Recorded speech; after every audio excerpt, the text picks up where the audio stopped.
Ladies and gentlemen, we live in a world that is always loud, buzzing with notifications, opinions, expectations, and endless noise.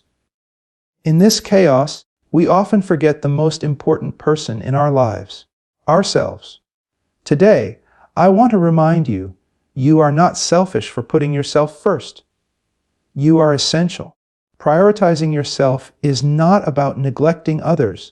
It's about ensuring your cup is full so you can pour into the lives of those you care about. When you start putting your needs, your peace, your dreams, your mental and physical health first, you begin to walk in your true power. You begin to glow from the inside out. And in that process, don't be afraid of silence. Embrace it. Silence is not empty.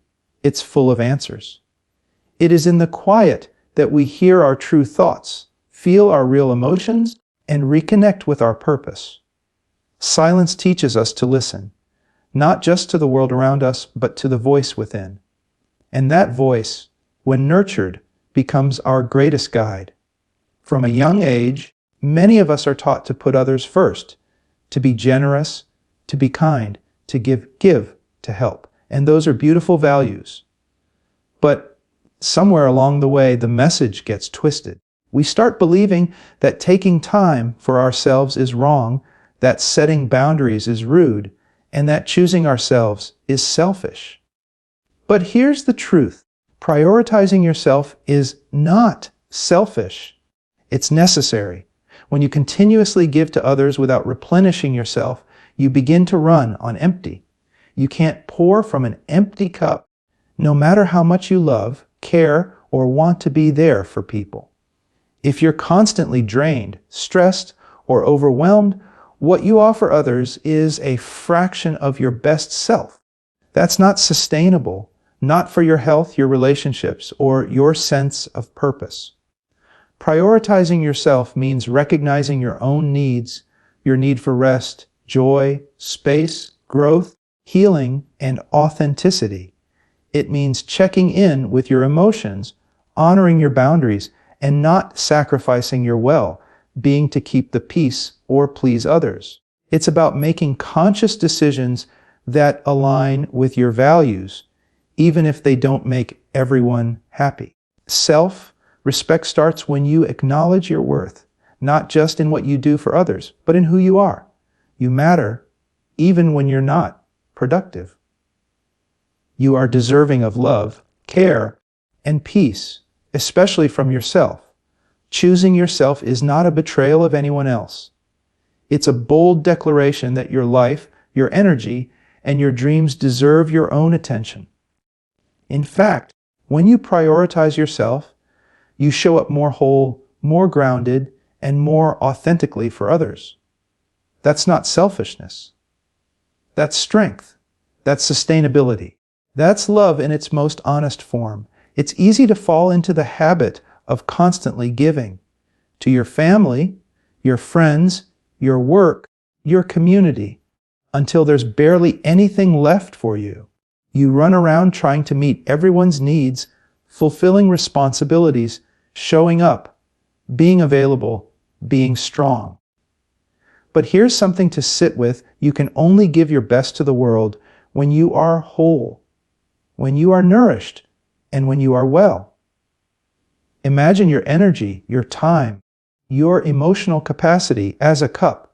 Every act of care, every task you take on, every favor you say yes to, takes a little bit out of that cup. And if you're not intentional about refilling it, soon you find yourself drained, depleted, and disconnected. When your cup is empty, your giving becomes hollow. You're still showing up, but it's out of obligation, not joy. You might feel resentment creeping in. You might start snapping at the people you love. You might lose touch with your passions, your peace, or your patience.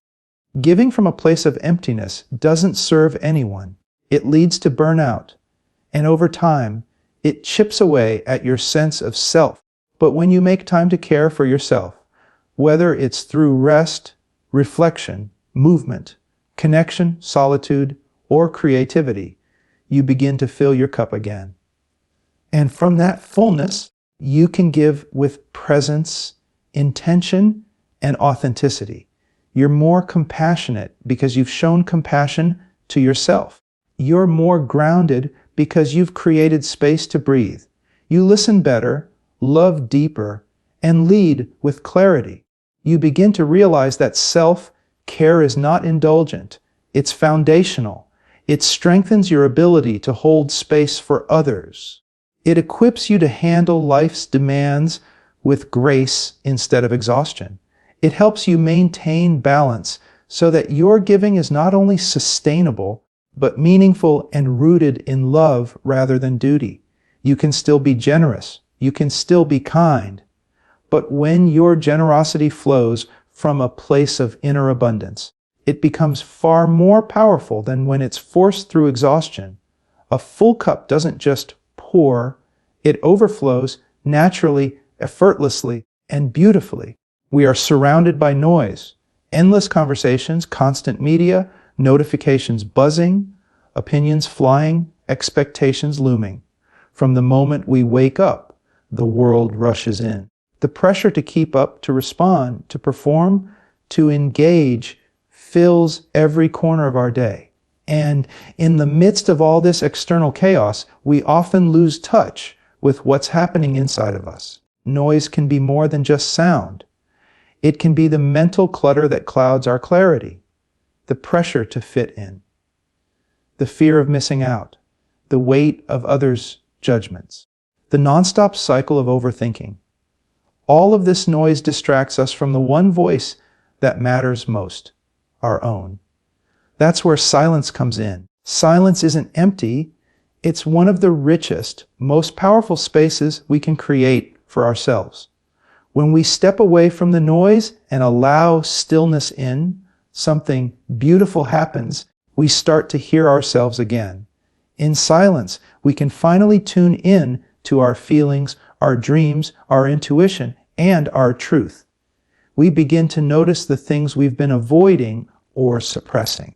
We give ourselves permission to reflect, to feel, and to simply be. Silence creates room for clarity. It helps us discern what truly matters from what's just noise. It invites us to slow down and ask the deeper questions. Am I happy? What do I need? Where am I going? Am I living in alignment with who I really am? And when we listen honestly, we often discover answers we didn't know we were looking for. But embracing silence takes courage. In a world that values business and distraction, being still can feel uncomfortable at first. We're so used to filling every gap with something. Music, conversations, scrolling. That silence can feel unfamiliar, even intimidating. But the discomfort is part of the process. It means you're getting closer to what's real. When you make time for silence, whether through meditation, mindful walks, journaling, or simply sitting in your own presence, you're not withdrawing from life. You're connecting to it on a deeper level. You're reconnecting to yourself. And in that connection, you find direction. You find peace. You find truth. Solitude is the intentional act of being with yourself without distractions, without the noise of others' opinions or the pressure to perform. It's not about shutting people out. It's about coming back home to yourself. It's in solitude that you get to meet yourself fully, without the masks, without the roles, without the noise, just you, raw and real. Growth doesn't happen in the crowd. It happens in the quiet corners where you sit with your thoughts, examine your experiences, and listen to what your soul is really trying to say. In solitude, you're able to process your emotions, gain insight into your patterns, and discover what truly resonates with you. It is the soil where self-awareness takes root and where self-discovery flourishes. So often, we seek clarity from others, asking for advice, seeking validation, looking for direction. But many of the answers we seek are already inside us. We just need space to hear them. Solitude provides that space. It allows you to listen. not with the intent to reply, but with the intent to understand yourself more deeply. And in that space, something magical happens. Your creativity awakens, your intuition sharpens, your purpose becomes clearer. You start noticing what drains you and what energizes you. You begin to untangle yourself from the roles you've been playing and rediscover who you are at your core. Solitude also teaches you self-reliance and emotional independence. It reminds you that while connection is vital, your worth is not defined by how much attention you receive or how many people surround you. You learn how to enjoy your own company, how to comfort yourself, and how to nurture your own growth. It builds a quiet confidence that doesn't depend on external approval. Making space for yourself isn't a luxury, it's a necessity. Just like your body needs rest, your mind and spirit need solitude. Even a few minutes a day can begin to shift your relationship with yourself in powerful ways. Inside each of us, there is a voice. It doesn't shout. It doesn't beg for attention. It whispers. It nudges. It speaks in feelings, instincts, quiet thoughts. This voice is your inner guide, your intuition, your truth, your inner knowing. And while the world will try to drown it out with noise, with opinions, with expectations, it is one of the most reliable and powerful sources of direction you will ever have. Your inner voice is not random. It's shaped by your experiences, your values, your dreams, your fears, and your sense of purpose. It knows what lights you up and what weighs you down. It senses when something doesn't feel right, even when everything looks perfect on the outside. It often knows the answer before your mind does. But to hear it clearly, you have to be willing to listen, really listen. That's where the challenge lies. In a society that constantly pushes us to look outward for answers, for approval, for direction, we've been conditioned to second guess ourselves. We're taught to trust logic over feeling, noise over stillness, and crowd consensus over personal conviction. So we start to ignore our inner voice, dismiss it as irrational, emotional, or unimportant. But the truth is, your inner voice is your personal compass. It points you toward what's right for you, not what's trendy, not what's popular, not what's expected, but what's aligned with who you truly are. When you tune into that voice, decisions become less about fear and more about clarity. You stop moving through life trying to fit in and start moving in the direction that fits you.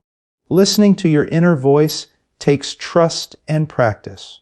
At first, it might feel faint or confusing, especially if being disconnected from it for a long time. But the more you honor it, the stronger it gets. The more you follow its guidance, the more you begin to live in alignment with your values, your goals, your boundaries, and your joy. Sometimes, your inner voice will tell you to stay when the world says leave. Other times, it will urge you to walk away when everything around you says, hold on. It might call you to rest when society says hustle. It might ask you to take a risk that logic can't explain. And that's okay. You don't need everyone to understand your path. You just need to understand yourself. This voice exists to protect you, to inspire you, to lead you home to who you really are. When you stop ignoring it, you stop betraying yourself. And when you start honoring it, you start creating a life that feels deeply, unapologetically yours.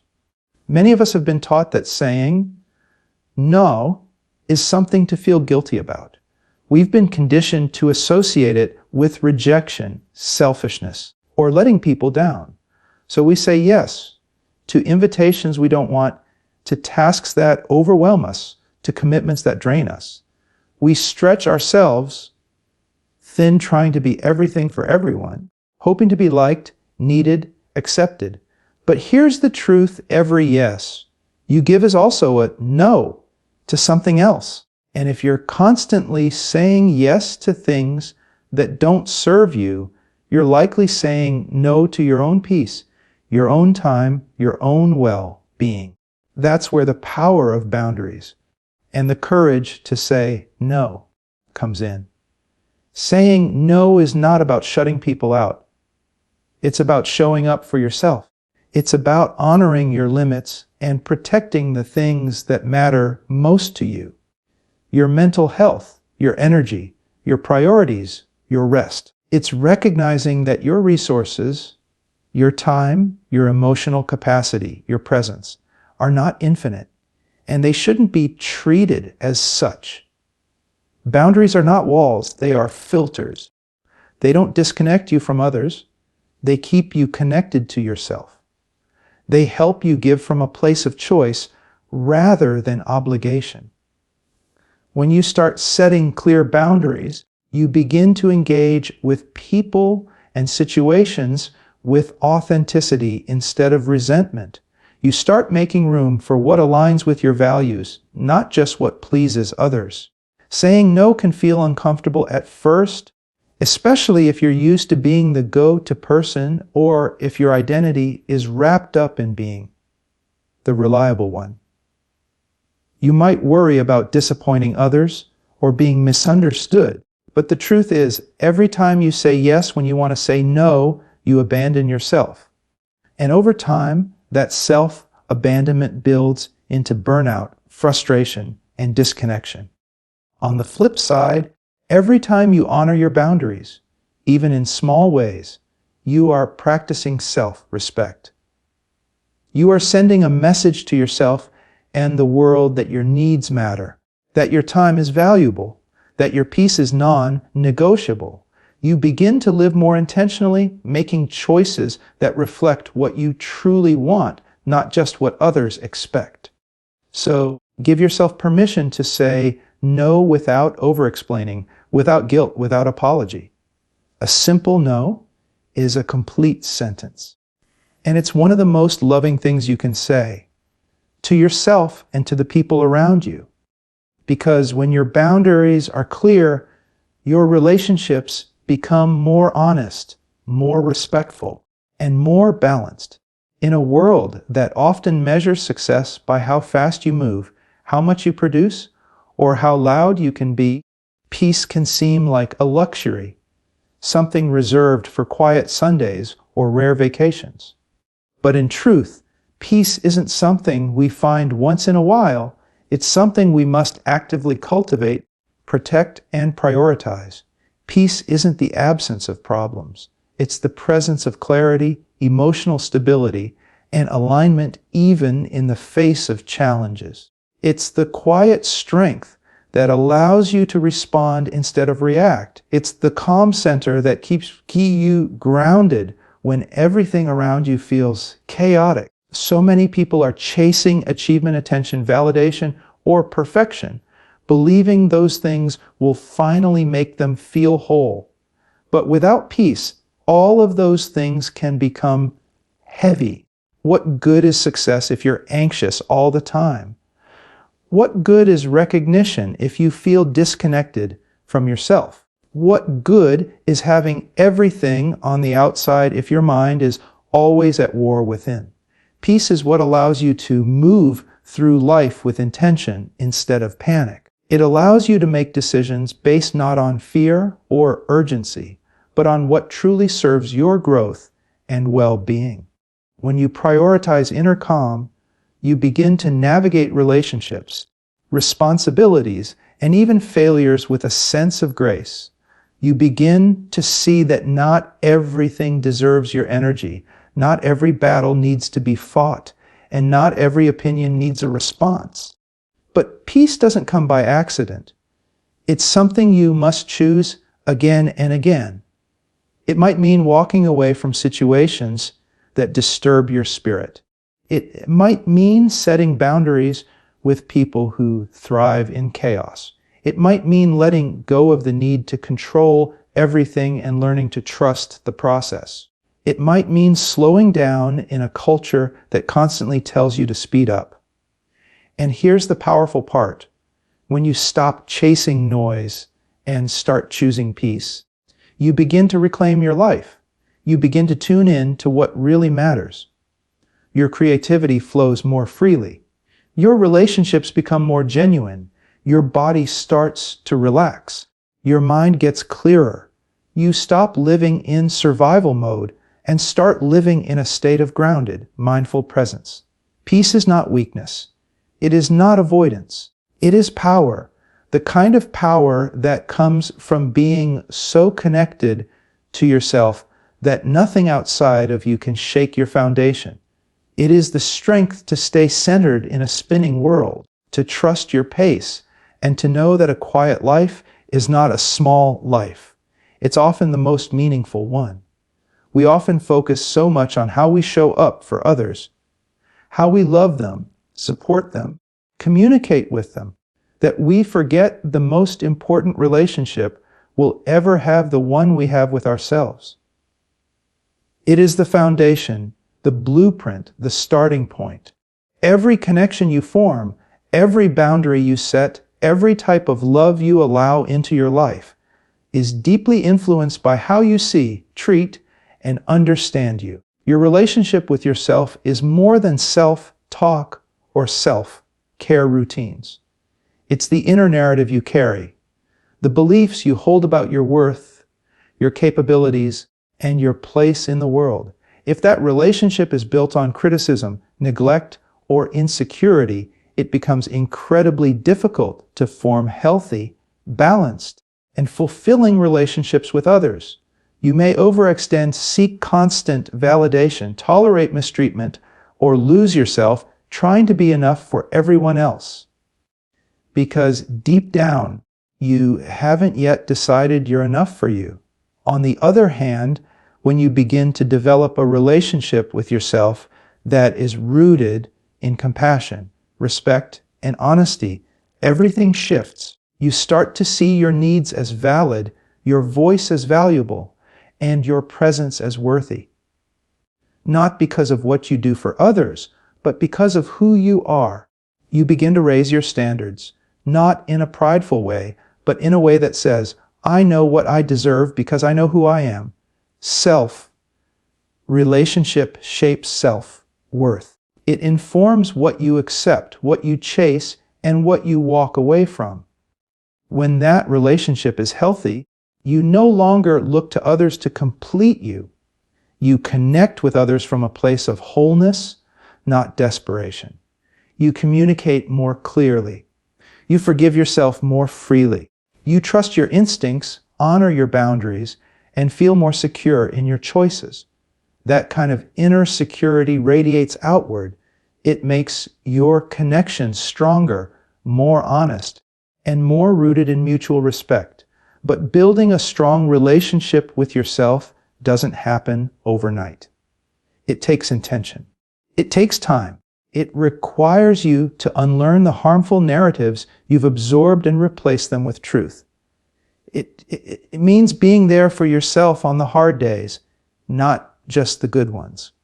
It means listening deeply to your needs, your emotions, and your dreams, and responding with care instead of judgment. You are the one person who will be with you for your entire life. Every moment, every step, every high and low. And when you make peace with yourself, when you truly learn to enjoy your own company, to cheer for your own progress, to forgive your own mistakes, you stop settling for connections that don't reflect that same love and respect. So today, I invite you to slow down, to listen, not just to the world, but to yourself. Prioritize your well-being not out of selfishness, but out of wisdom. Embrace the silence, not to escape life, but to truly hear it. Because when you begin to treat your inner world with care, when you honor your boundaries, your peace, and your truth, everything around you begins to shift. You lead from a place of clarity, you love from a place of fullness, and you live with a sense of calm strength that no chaos can shake. You don't need to wait for permission to choose yourself. You don't need to earn the right to be still. You are already worthy of rest, of presence, of peace.